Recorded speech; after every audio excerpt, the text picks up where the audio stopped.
Voterons évidemment avec le groupe GDR pour cette motion de rejet.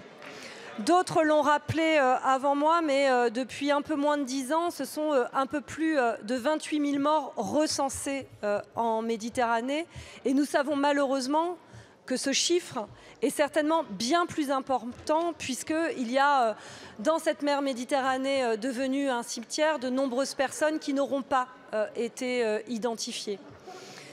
Celles et ceux qui aujourd'hui œuvrent pour les ONG, je pense à ceux qui le font pour SOS Méditerranée, pour Médecins sans frontières, devraient recevoir les honneurs de notre nation. Les honneurs pour aller secourir en mer des personnes qui sont en détresse, comme le droit maritime le veut, à partir du moment où un canot de sauvetage en haute mer se retrouve en difficulté, ou à partir du moment où les personnes sur ce radeau se retrouvent sans eau, sans aliments, eh bien, il est du devoir de celles et ceux qui sont à ses côtés en mer de les sauver.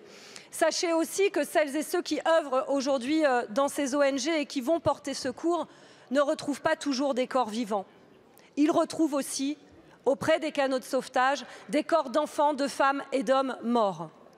Ces corps, ils les recueillent. Ils les recueillent dans les containers qu'ils ont sur leur bateau et s'occupent des identifications pour pouvoir rendre ces corps aux familles quand cela est possible.